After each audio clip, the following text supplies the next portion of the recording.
자, 항상 시장에는 많은 뉴스들이 나오고 있습니다. 근데 어떠한 뉴스를 참고를 해야 될지 아니면 배제를 해야 될지 이게 어렵다 하시는 분들은 저희 코인 119의 한 뉴스 시간 한번 살펴보시면 좋을 것 같아요. 자, 오늘도 이러한 뉴스들이 올라왔는지 한번 보도록 할게요. 세 가지 뉴스가 올라왔습니다. 첫 번째는 유럽연합이네요. 네, EU 암호화폐 채굴 완전히 합법적이라는 뉴스가 나왔고요. 두 번째는 이제 일본 뉴스가 나왔습니다. 코인체크 매각. 네, 인출 순차적 재개한다라는 뉴스가 나왔고요. 마지막으로는 이제 아시아 시장이죠. 또 태국에 대한 가상화폐 거래 차익, 네, 이 부분 양도세 부분들 이러한 뉴스가 나왔습니다. 첫 번째 뉴스부터 한번 살펴봐야 될 것 같아요. 일단은 뭐 그 암호화폐 채굴 부분들 이 뉴스 보면 중국이랑은 조금 반대되는 입장이잖아요. 자, 일단은 네. 유럽 그 연합에서 가상화폐 이제 채굴을 하는데 이렇게 제동을 걸지 않겠다라고 이제 집행위원회에서 이제 이렇게 말들이 나왔습니다. 그렇죠. 일단은 채굴 자체가 뭐 나쁘다라고 볼 수는 없거든요. 왜냐하면 전기를 많이 잡아먹긴 하지만 이 전기 요금을 이렇게 부과를 하고 있고 요금을 내고 있는 상황이거든요. 그러니까 이런 것만 놓고 보면 이 전기법에 대한 법 테두리 안에서 이렇게 자유롭게 이용을 하고 있기 때문에 이런 부분에 있어서 딱히 제동을 걸지 않는다, 이렇게 이제 말이 나왔습니다. 결국에는 유럽 쪽에서 이렇게 이제 채굴을 활성화시켜가지고 좀 이제 각 코인들이라든지 이런 부분도 조금 지리적으로 좀 이렇게 좋은 위치를 가져가려고 하지 않을까 이렇게 생각이 들거든요. 자, 그다음에 이제 중국에서는 자 이제 전기세 이 전기량이 이제 굉장히 소모가 심하다 보니까 채굴을 전면 이제 금지를 시켜가지고 이 채굴업자들이 해외를 많이 나간 상태입니다. 그렇죠. 해외를 이제 많이 나간 상태인데, 자, 이 채굴업자들 만약 이제 유럽 쪽으로 이렇게 유입을 시키려고 하는 좀 그러한 모습들이 이제 뭐 보이고 있는데, 네. 결국에는 이제 전기료가 이제 저렴하거나 또는 이제 세금 부분이 이제 저렴하거나 이런 이제 중소국가 쪽으로도 이제 많이 흘러 들어갔다고 합니다. 근데 이제 중소국가에서는 이제 뭐 단점이 많이 있죠. 일단 뭐 발전소에서 이제 전기량이라든지 이런 부분들이 이제 한계가 있다 보니까 약간 조금 꺼려하는 부분이 있습니다. 뭐 전기요금 이렇게 뭐 많이 낸다고 해가지고 뭐 그게 좋은 게 아니라 그쵸. 결국에는 이제 뭐 다른 국민들이 이제 사용하는 부분에서 좀 약하게 나올 수 있기 때문에 이런 부분 좀 약간 꺼려하거든요. 자, 유럽 쪽에서는 오히려 이제 반기는 분위기다 보니까 뭐 다른 중소국가들은 이런 부분 좀 이제 우려하고 있는 모습이지만 오히려 이제 유럽 쪽에서는 반기는 분위기다. 이렇게 이제 뭐 보시면 될 것 같습니다. 네, 그래요. 자, 일단은 뭐 중국과는 조금 반대되는 그러한 양상으로 흘러가고 있어요. 어디가 맞다라고 말을 할 수는 없습니다. 다만 일단 뭐 코인을 매매하시는 분들은 채굴 자체가 활성화가 돼야지만 이 시장 자체가 살아날 수 있을 거라는 생각을 많이들 하실 거예요. 그래서 유럽연합의 이번 이러한 발언들은 오히려 시장에 조금 호재성 뉴스가 아닐까, 네, 이렇게 해석을 하셔야 될 것 같습니다. 자, 일단 뭐 첫 번째 뉴스 알아봤고 이제 두 번째 뉴스로 넘어가야 될 것 같습니다. 두 번째 뉴스는 일본의 바로 코인체크. 네, 얼마 전에 해킹 관련한 뉴스가 있었어요. 네. 그렇죠. 일단 코인체크에서 오늘 최근에 이제 대응 방안이 이제 나왔습니다. 네. 대응 방안이 이제 나왔었는데 주말 사이에 이렇게 나온 내용 정보를 토대로면 보상을 해주겠다. 보상안이 이제 나오면서 일제히 시장이 어느 정도 상승세를 이제 나오지 않았느냐, 이런 부분도 이제 배제할 수 없는데요. 지금 현재 다른 코인입니다. 해킹된 코인이 이제 뉴욕코인 이제 이코노미라는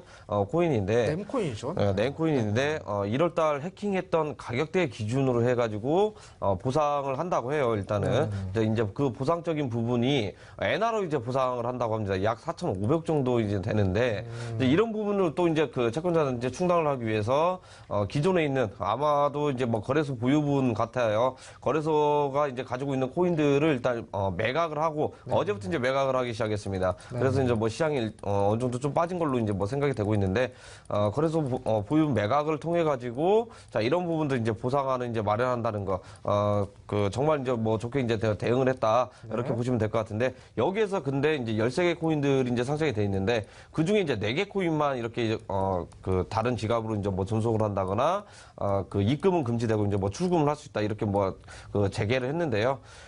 가장 중요한 겁니다. 아까 이제 제가 이제 암호화폐 시세 알아보면서 이제 익명성, 이런 뭐 그 모네로라든지 대치코인 눈여겨보라고 하락폭이 굉장히 컸던 것 중에 하나가 네네. 자 코인체크에서도 자 이런 익명성 코인 같은 경우에는 재개를 안 시켰습니다. 왜냐하면 뭐 해킹이라든지 이런 거에서 자체 내에서 거래가 됐을 수 있을 거라는 판단에서 자 이런 익명성은 거래 재개가 안 됐는데 이것은 나중에 추후에 보상이 다 되고 나서 어느 정도 안정화된 다음에 그때 이제 시작하지 않을까라는 이제 생각이 좀 이제 들고 있는 상태입니다. 네, 그래요.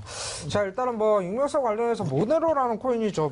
모네로는 뭐 서비스가 이제 제외됐다라는 소식이죠. 네, 지금. 일단 뭐 네. 모네로, 대시, 뭐 지켓이 이런 정도가 그렇죠. 있잖아요. 네, 그래요. 일단 익명성을 강조한 코인 자체가 오히려 보상 부분에서는 조금 제외를 받는 부분들이 소외를 받는 부분들이 아쉽다라는 표현이 맞을 것 같아요. 하지만 우리가 가상화폐를 보자면 익명성 부분들이 어느 정도 보장이 되어 있어야지만 블록체인 기술 그다음에 앞으로 나아가서 가상화폐까지도 충분한 동반 성장이 가능하지 않을까 네, 이렇게 보셔야 될 것 같습니다. 글쎄요, 네, 이런 그 후속 조치뿐만이 아니라 앞으로 뭐 해킹 부분이라든가 보안 관련 문제들이 두 번 다시 일어나서는 안 되지 않을까 네, 이런 부분을 중점으로 신경을 써줘야 되겠다 네, 이렇게 말씀을 드리도록 하겠습니다. 자, 이렇게 해서 두 번째 뉴스 한번 알아봤고요. 이제 세 번째 뉴스 한번 살펴봐야 될 것 같아요. 세 번째 뉴스는 이제 태국 관련한 뉴스예요. 앞으로 이 양도소득세, 뭐 보유세, 매도세 이게 이제 우리나라에도 접목이 될 가능성이 크잖아요. 네, 일단 뭐 동남아시아 쪽인데 네네네네. 뭐 인도네시아도 이제 근접해 있고, 네네네네. 네, 뭐 싱가포르도 이렇게 뭐 이제 근접해 있는데 태국 구간 이제 칙령을 통해 가지고 가상화폐 이제 거래자 거래소분에서 자본소득이 발생하면 네. 자 양도소득 때 이제 10%를 과세를 하기로 그 내려왔다고 합니다. 네네. 이제 뭐 세부적인 이제 뭐 법 개정을 하고 있다고 하는데요. 자, 일단 이 부분에서 지금 이제 수익금의 이제 10%인지 아니면 연간 뭐 10%인지는 잘 세부적인 건 안 나왔어요. 제가 봤을 때는 뭐 거래할 때마다 이제 10% 이제 뭐 부과를 할 것 같은데. 네네네. 사실 좀 뭐 과도한 면이 없지 않아 있습니다. 제 생각에도 이제 과도한 면이 없지 않아 있는데 이게 세금 부분에서 10%씩 이렇게 걷어가면은요. 예, 손해보고 팔아도 세금을 이렇게 내야 되는, 결국에는 일명 이제 깡통이라고 그러죠. 주식시장에서는 뭐 깡통인데, 깡통 당하면 울며 겨자 먹기식으로 이제 세금도 이렇게 내야 되는, 그렇게 이제 뭐 발생이 될 가능성이 높기 때문에, 그런 것도 이제 한번, 잘 이렇게 법 개정을 해야 될 것 같고요. 이제 가장 중요한 것은, 일단 태국 자체 내에서 이제, 전 세계 최초입니다. 제도화 시켜가지고 과세를 했다는 거. 자, 이런 부분에서 이제 우리가 이제 중요하다라고 이제 볼 수 있던 게 뭐냐면, 결국에는 이제 디지털 자산으로 인정을 했구나. 이렇게 이제 뭐 볼 수 있다라고 이제 보는데, 예전에 태국이라고 하면 인기가 많았습니다. 태국 자체 이제 거래를 이제 하다 보면, 우리나라 이제 코인들 가격하고 격차가 굉장히 심해가지고 어떻게 됐습니까? 1월 달에 이제 보따리상들이 많이 있었죠. 그 보따리상들이 뭐냐면, 태국으로 출국을 해서, 현지, 죄송합니다. 자, 달러로, 현지에서 이제 거래소로 이제 코인을 이제 그 구매를 한 다음에, 우리나라 이제 거래소로 이제, 송금을 해서, 재정거래를 좀 이렇게 많이 했었거든요. 재정거래를 많이 해가지고 이런 부분도, 우리나라에서 그 제재를 많이 했었는데, 상당히 뭐, 좋았다고 해요. 근데 이제 지금은, 우리나라하고 이제 뭐 태국하고 이제 가격 차이가 별로 안 나서, 그런 부분이 많이 없는데, 이런 부분들을 이제 막기 위해서 이제 태국 자체 내에서 이제 뭐 규제를 들어가고 함으로써 이런 부분들 시장에서는 어떻게 굉장히 이제 호재로 문제 발생이 되는데 안타깝게도 그 태국이란 나라가 뭐 인구 대비해서 그렇게 뭐 선진국은 아니고 이제 뭐 관광 도시죠. 선진국이 아니다 보니까 그 힘이 약간 약하다. 그 시장이 많이 반영이 안 됐다. 근데 이제 첫 테이블을 끊었으니까 다른 국가에서도 자 이런 뭐 법 제도화를 시키고 과세를 유발하고 적절한 규제를 통해 가지고 생태계를 육성하는 자 그런 모습들이 펼쳐지지 않을까 생각합니다. 네, 그래요. 일단은 그 태국 자체에서 그 전에 있던 국왕이 서거를 하면서 이제 아들이 국왕 자리를 대신했어요. 푸미퐁 국왕에서 마하 국왕으로 이렇게 바뀌었었는데 마하 국왕이 이제 강력한 조금 국정 운영을 하려고 시작을 하는 게 이 가상화폐 시장을 먼저 손대는 거 아닐까 이렇게 보셔야 될 것 같습니다.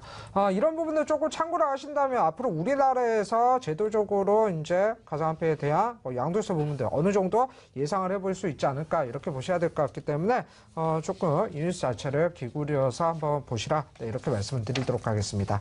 자.